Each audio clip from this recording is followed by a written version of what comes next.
আছো? তো সোমা লাইফস্টাইল ব্লগে আবার একটা নতুন ব্লগ নিয়ে চলে এসেছি।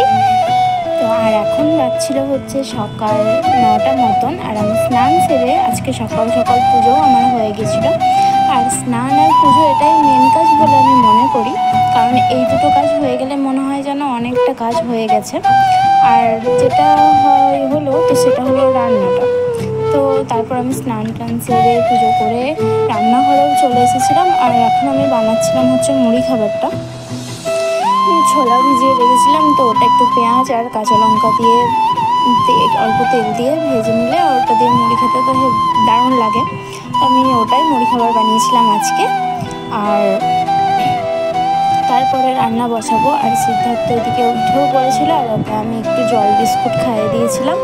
আর ওই যে একটা ছোট্ট মতন ওর একটা বন্ধু আছে, ভাই বন্ধু, তো ওর সাথে ও সেই গাড়ি নিয়ে খেলা করছিল, তো আমি সেইভাবে মুড়ি খাবারটা করে নিচ্ছিলাম। আর তারপরে সবাইকে মুড়ি দিয়ে দেবো, আর তারপরে রান্নাটা বসাবো। আর এই গরমের দিনে একটু সকাল সকাল রান্না, প্রতিদিনই ভাবি যে হয়তো একটু সকাল সকাল আজকে রান্না করে নেবো, একটু ফ্রি হবো, তো সেটা আর হয় না। তো দেখো আমি একদিকে মুড়ি খাবার আর একদিকে চা বসিয়ে দিয়েছিলাম, চা মুড়ি একসাথে। আর মা আর বাবাকে দেবো। আর সিদ্ধার্থ বাবা উঠে গেছিলো, তো সিদ্ধার্থ বাবাও চা খাবে বলছিল। তো তারপর আমি কল থেকে জল ভরে নিয়েছিলাম। আর আমাদের এখানে একটা নিয়ম আছে যে কলে মানে তুমি সব কিছু ভরো, ঢপ ভরো বা জার্কিন ভরো, যাই হোক ভরো, কিন্তু বোতল ভরা যাবে না। তো সেই কারণে টাইম কল থেকে জল এনে ওটাকে ঘরেই একটা একটা করে বোতলে ভরতে হয়, কারণ বোতল ভরতে দেবে না। তো সেই কারণে আমি টাইম কল থেকে জল নিয়ে চলে এসেছিলাম, আর বাড়িতেই বোতলগুলো সব ভরে নিচ্ছিলাম। আর বোতলের জলই বেশি যেহেতু খাওয়া হয় সে কারণে।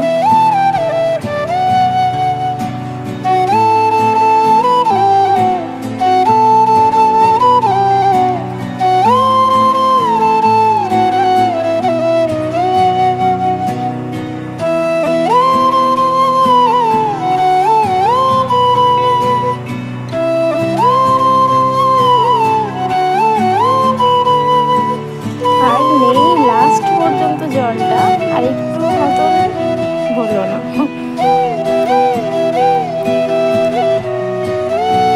তো তারপর আমি চলে গেছিলাম রান্নাঘরে, আর রান্নাঘরে চলে গেছিলাম, ভাতে চালটা দিয়ে দিয়েছিলাম।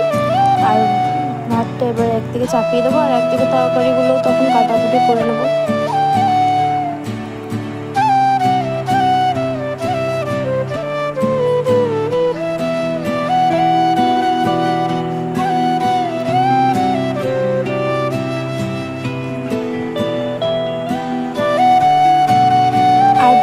এখানে ফোড়ন আর শুকনো লঙ্কা দিয়ে দিয়েছিলাম, তার জন্য ডালটা শুকে নিচ্ছিলাম।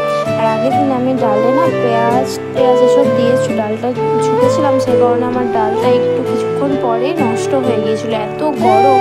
সেই কারণে আমি আজকে ডালে সেরকম কিছু দিইনি, শুধু ফোড়ন আর শুকনো লঙ্কা দিয়ে ডালটা আমি শুকলাম। আর ডালটা নষ্ট হয়ে গেলে কী বলতো, সিদ্ধার্থকে তো আমি আবার সন্ধ্যাবেলায় একটু ভাত খাওয়াই, তো ডালটা তো তখন আর বানানো হয় না, সেজন্য দিনেকার ডালটাই আমি রেখে দিই। আর ওটা ফ্রিজে রেখে দিলে ভালো থাকে, কিন্তু কারণ ফ্রিজে রাখার আগেই আমার ডালটা নষ্ট হয়ে গেছিলো, সে কারণে। তো আর আমি আজকে বানাবো ডিমের ঝোল, সেই জন্য দেখো ডিমগুলো আমি ছাড়িয়ে নিলাম, সেদ্ধ করে রেখে দিয়েছিলাম। আর এবারে ডিমের ঝোলটা করার জন্য আমি ডিমগুলো একটু কড়াইয়ের মধ্যে অল্প তেল দিয়ে, হলুদ দিয়ে আর লবণ দিয়ে ভেজেও নিয়েছিলাম।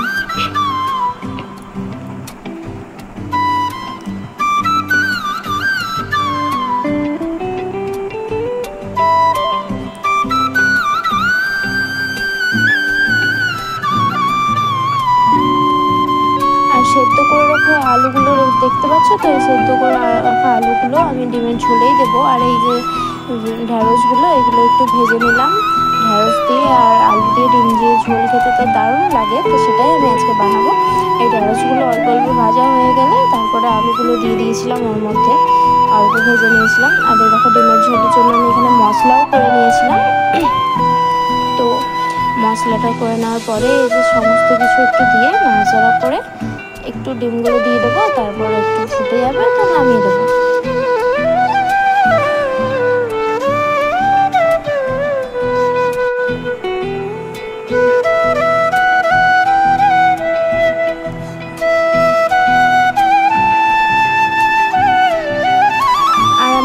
পটল আলু আর সয়াবিনের তরকারি করবো আজকে, এই জন্য সয়াবিনগুলো আমি ভিজতে দিয়ে দিয়েছিলাম। আর পটল আলুগুলোকে দেখো তেলের মধ্যে একটু ভেজে নিয়েছিলাম। আর এবার আমি সয়াবিনগুলোকেও একটু তেলের মধ্যে ভেজে নেব।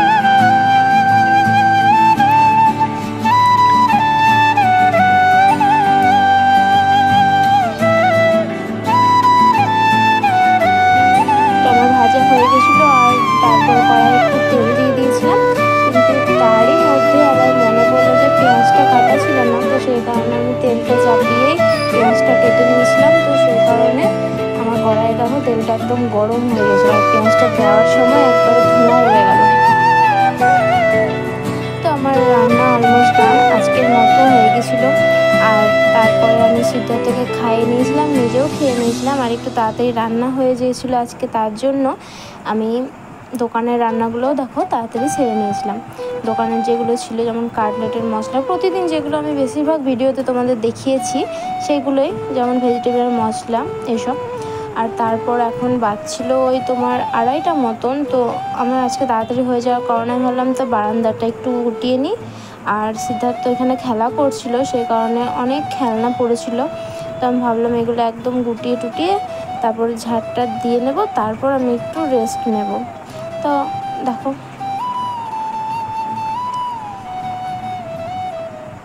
তো এটা গেল বারান্দাটা। এবার দেখো ঘরটার অবস্থা কি করেছে, খেলনাতে পুরো খাটটার অবস্থা খারাপ করে দিয়েছে।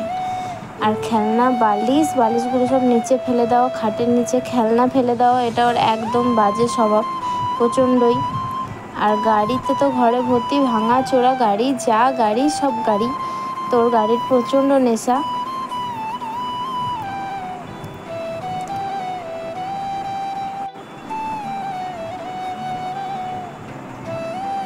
তো খেলনাগুলো তো গোটানো হয়ে গেছে, এবার আমি একটু বিছানাটা পরিষ্কার করে নেব। আর সারাদিনে 2 থেকে 3 বারও হয়তো বেশি আমাকে বিছানা পরিষ্কার করতে হয়, কারণ বিছানাটা ঝাড়তে হয়, কারণ বিছানার মধ্যেই ওর যত বদমাশি হয়।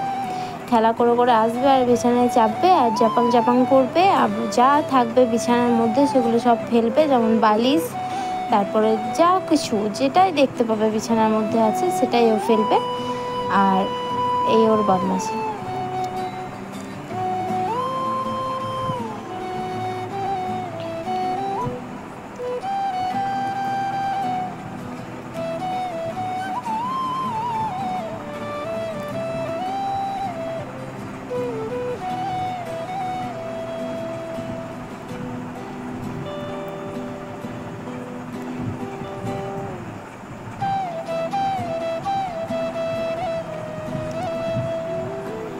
তো বিছানাটা ঝাড়া হয়ে গেছিলো।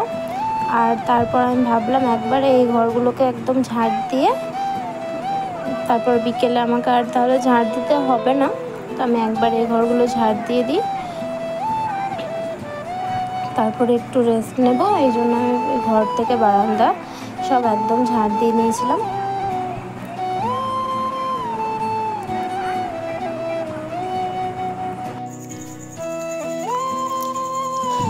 তো এবার আমাদের ঘরটাও একটু ঝাড় নিয়ে নেবো। ওটা ছিল ভাইয়ের রুম আর এটা ছিল আমাদের রুম, তো ঝাড়টা দিয়ে নিলাম। আর বারান্দাটা যেখানে খেলনাগুলো পড়েছিল ওখানটা তো প্রচণ্ডই ধুলো হয়, কারণ একদম বারান্দা খোলা, তো যত হাওয়া দেয়। তারপর আমাদের বাড়ির উঠোনটা তো পুরো মানে বালি, মানে কাঁকড় বালি এরকম। তো ও বাড়ির উঠোন হয়ে যখন আমরা ঘরে ঢুকি না, ঘরটা প্রচণ্ডই বালি হয়ে যায়, পায়ে পায়ে বালি নিয়ে আসি। তো উঠোন বারান্দাটা 2-3 বার করে ঝাঁট দিলেও প্রচুর বালি হয় বারান্দাটা, এত অবস্থা খারাপ। আর বৃষ্টির সময় তো ভীষণই কাদা হয়, আর কাদা হয়ে মানে পুরো ঘর কাদা হয়। তো দেখো আমি এই যে ভাইয়ের ঘরে বিছানাটাও পরিষ্কার করে নিয়েছিলাম, একদম ঝাঁটটা দিয়ে নিয়েছিলাম, বিছানাও পরিষ্কার করে দিয়েছিলাম। আর তারপর আমি আমাদের ঘরটার বিছানাটাও তো পরিষ্কার করে নিয়েছিলাম, তোমাদের দেখালাম। তো আমি বিকেলের অনেকগুলোই কাজ আজকে এগিয়ে রেখেছিলাম, কারণ যেহেতু আমার রান্নাটা তাড়াতাড়ি হয়ে গেছিলো। আর রান্না তাড়াতাড়ি হলে কিন্তু সমস্ত কাজই তাড়াতাড়ি হয়। তো এবার আমার সমস্ত কাজ হয়ে গেছে এত গরমের মধ্যে। এবার আমি একটু রেস্ট নিয়ে নেব, একটু ঘুমিয়ে নেব, ঘুমানোর চেষ্টা করব। তো আবার তোমাদের সাথে দেখা হচ্ছে বিকেলবেলায়, ততক্ষণ আমি একটু রেস্ট নিন।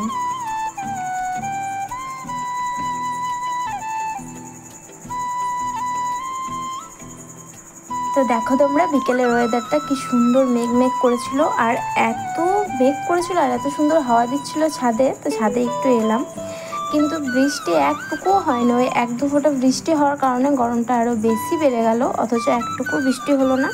আর মেঘ করেছিল, মনে হচ্ছিল কত বৃষ্টি হবে। তো একটু ছাদে হাওয়া খাওয়া হলো, আর ছাদের কাপড় জামাগুলোও একটু তুলে নেওয়া হলো। তো আজকের ভিডিওটা আমি এখানেই শেষ করছি। আবার দেখা হবে নেক্সট ভিডিওতে। ততক্ষণ সবাই ভালো থেকো, সুস্থ থেকো। Tata, bye bye, take care.